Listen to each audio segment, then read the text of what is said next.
Other methods of reward, इसमें हम लोग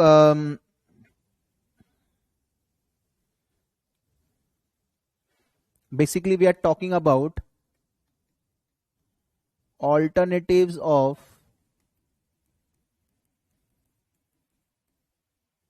cash dividend, right? So एक हो गया हमारा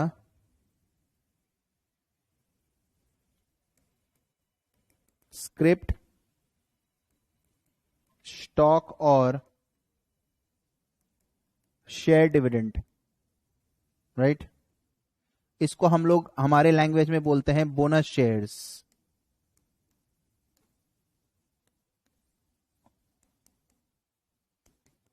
इश्यू ऑफ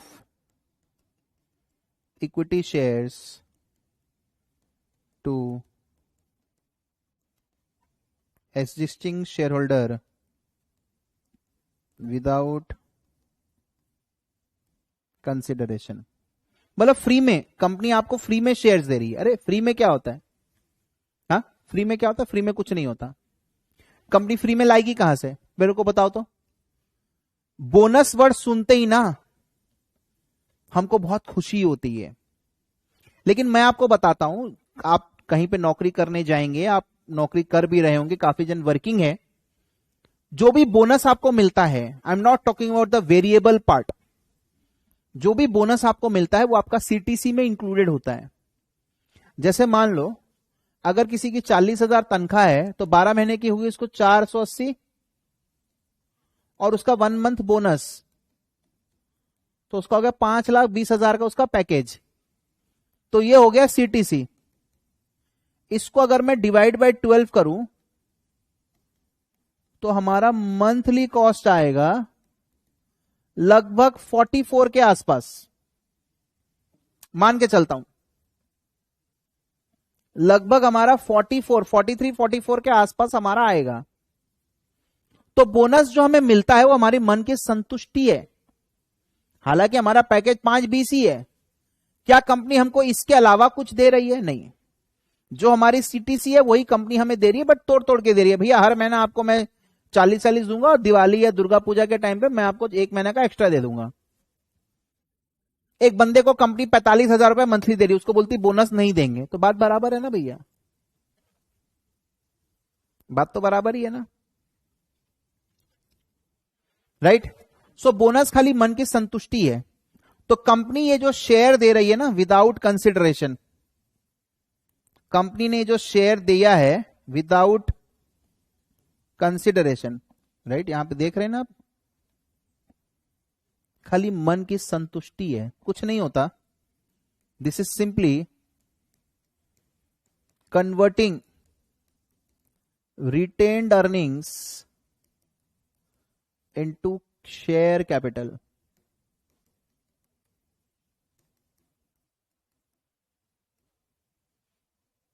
right?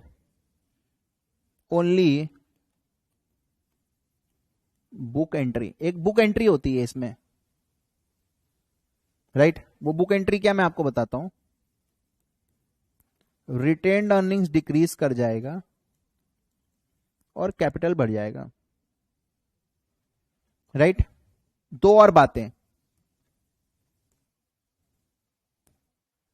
बोनस से number of equity shares increases, number 1। Number 2, market value of equity share decrease immediately after bonus. Right में कुछ पार्ट सस्ता था, 20 का माल 16 में, मतलब 20% सस्ता था, यहां पे पूरा 100% शेयर फ्री में दे रहा है। मतलब अगर मैं बोलूं 1:1 का बोनस का रेशियो है, स्क्रिप्ट डिविडेंड है, तो शेयर प्राइस पूरा आधा हो जाएगा।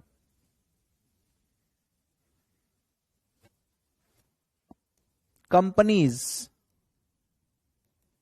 नेटवर्थ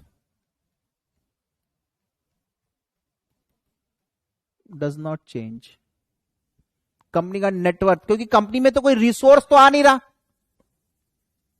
तो शेयर होल्डर को ऐसा लगेगा कंपनी ने हमें फ्री में शेयर दिए, अरे भैया तुम्हारे ही प्रॉफिट्स तुमको डिविडेंड के रूप में ना देके तुम्हारा नंबर ऑफ शेयर्स इंक्रीज कर दे रही है, तुम्हारा ही प्रॉफिट तुमको डिविडेंड के रूप में, क्योंकि हो सकता है कई बार कंपनी को ऐसा प्रॉब्लम्स आए कि कंपनी के पास में सफिशिएंट कैश नहीं है टू गिव डिविडेंड्स, तो कंपनी ये वाला तरकीब अपना सकती है।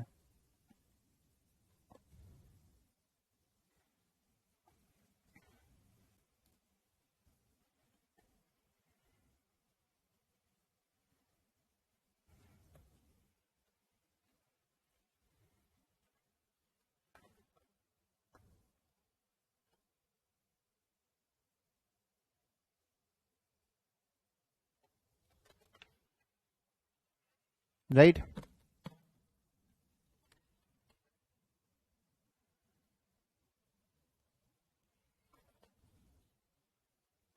कंपनी आपको, कंपनी का जो गुड्स एंड सर्विसेज है वो फ्री सैंपलिंग दे रही है, वो भी एक टाइप का डिविडेंड हो गया। इसमें हमारा कैश आउटफ्लो नहीं लग रहा है। कंपनी ने क्या किया, कंपनी को पैसे भी चाहिए थे, तो कंपनी ने क्या किया, 10 रुपए का शेयर 8 रुपए में इश्यू कर दिया, तो जो 2 रुपए सस्ता के वही तुम्हारे लिए डिविडेंड हो गया। मतलब कहने का मतलब है मैं कैश में तुमसे कोई सौदा नहीं कर सकता, अभी कैश में तुमको डिस्ट्रीब्यूट नहीं कर सकता, उसके अलावा तुम फ्री में कुछ ले जाना है ले जाओ। तुम बोलोगे सस्ता में शेयर दे दो, जैसे राइट शेयर्स, इसको डिविडेंड री इन्वेस्टमेंट प्लान बोलते हैं। आज सपोज करो मैंने तुमको 2 रुपए डिविडेंड दे दिया, फिर मैं तुमसे 10 रुपया मंगा रहा हूं, इश्यू ऑफ शेयर्स कर रहा हूं, राइट शेयर्स कर रहा हूं, होता है। मैंने तुमको 2 रुपए डिविडेंड दिया, फिर मैं इश्यू करना चाहता हूं शेयर, उस समय मैं तुमसे 10 रुपए मांग रहा हूं, तो इन इफेक्ट मैं ना तो तुमको डिविडेंड दूंगा, और तुमको जब मैं शेयर इश्यू करूंगा तो 2 रुपए सस्ता में कर दूंगा। राइट तो इस टाइप की स्ट्रैटेजीज होती है। Right so that is dividend reinvestment plan. But anyway, we were talking about scrip dividend, right? Basically extra shares without consideration, so number of shares will increase, market price of equity share will fall if ratio is 1:1, then market price will be half.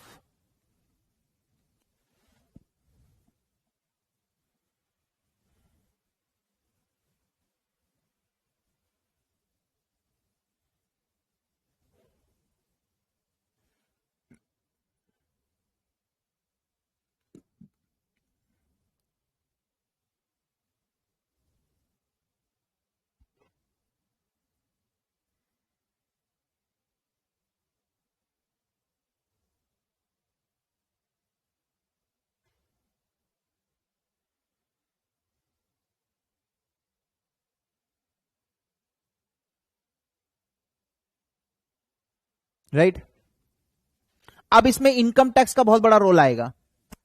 अगर company आपको cash dividend देती तो आपके हाथ में taxable होता, तो आपको तो फ्री में शेयर्स दे दिया। सपोज करो अगर मैं आपको बता रहा हूं मैंने 1:20 का रेशियो में आपको स्क्रिप डिविडेंड दिया, मतलब आपके पास 20 शेयर होंगे तो मैं आपको 1 शेयर फ्री में दूंगा, तो कैन आई से कि 5% डिविडेंड डिस्ट्रीब्यूशन हुआ है इनडायरेक्टली। डिविडेंड यील्ड क्या होता है, dividend yield, if I talk about dividend yield, आपके इन्वेस्टमेंट पे जो आपको मिलता है, देयर आर 3 थिंग्स। एक होता है डिविडेंड यील्ड, डिविडेंड यील्ड मतलब अर्निंग्स डिस्ट्रीब्यूटेड, जिस जो what in what ever form, whether it is cash, non-cash, whatever, divided by investment. Right? आपका क्या इन्वेस्टमेंट है या मार्केट वैल्यू, ये यील्ड होता है। एक होता है डिविडेंड पे आउट, जहां पे earnings distributed divided by earnings earned, कितना कमाया उसमें से आपने कितना, तो बाकी का रिटेंशन। तो अगर मैं बोलूं डीपी इज 40%, तो कैन आई से रिटेंशन इज 60%? ये डिफरेंट टर्मिनोलॉजीज है. तो dividend yield is always on investment market value, earnings पे आउट, राइट. सबका डिनोमिनेटर अलग अलग है. और एक होता है डिविडेंड रेट. रेट हो गया earnings distributed divided by face value.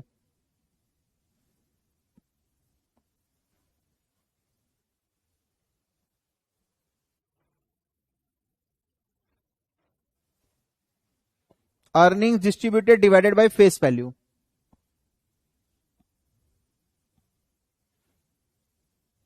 तो इसका जनरली कोई यूज नहीं है, ये बहुत रेयर यूज होता है. बेसिकली यील्ड एंड पे आउट. तो आपके पास में 20 शेयर है, तो ये आपका इन्वेस्टमेंट हो गया. एक शेयर आपको फ्री में मिला है, तो कहना इसे आपका यील्ड इज 5%. तो जो भी आपका डिविडेंड यील्ड है, इस पे टैक्सिंग अथॉरिटी को टैक्स लगाना चाहिए. तो टैक्स का कॉम्प्लिकेशंस आएगा यहां पे, राइट. तो ये चीज आपको ध्यान देना है, right. You need to think income tax aspect also. जैसे इंडिया में अभी तक कोई टैक्सिंग नहीं है बोनस शेयर्स पे ना. बोनस शेयर्स पे कोई टैक्सिंग नहीं है. सरकार सीधा बोलती कि जब आपको बोनस शेयर मिला, राइट. कुछ कुछ केस में डिम डिविडेंड का क्लॉज लगता है, राइट. ये कंट्री टू कंट्री वेरी करती है, right. But if you see bonus getting distributed, right, if you see bonus getting distributed, उसको जब आप बेचेंगे अल्टीमेटली ये तो आपका कैपिटल गेन लगना ही है ना. चीज समझो, आपको आज फ्री में कोई चीज मिल गया इन्वेस्टर को, इन्वेस्टर तो आगे जाके उसको बेचेगा ही ना. अल्टीमेटली तो वो शेयर को बेचेगा ही. तो बेचेगा तो डिफरेंस पर तो टैक्स वैसे भी लगना ही है ना, क्योंकि उसके लिए तो कॉस्ट जीरो है. आज मैंने बाजार से कोई चीज 20 में खरीदा, उसको 40 में बेचा. 20 का माल मेरे को 0 में मिला, अब मैं उसको 40 में बेचूंगा तो ऑटोमेटिकली मेरे को तो टैक्स देना पड़ ही रहा है ना. 20 का मैंने खरीदा परचेज, उसको मैंने 40 में बेचा, नॉर्मल. लेकिन 20 के कारण मेरे को कोई चीज फ्री में मिला, उसको भी मैं 40 में बेचता, तो डिफरेंस तो यहां 40 आ रहा है ना. Got my point. तो बोनस शेयर्स का taxing is very challenging. Sometimes they will say 5% is your income. सो जो भी आपका पोर्टफोलियो का वैल्यू होगा उसका 5% वो आपका डिम डिविडेंड मान लिया जाएगा. कोई बोलेगा छोड़ो, बाद में जब आप बेचोगे ना उस समय ले लूंगा, राइट. तो ये चीज आपको ध्यान देना है.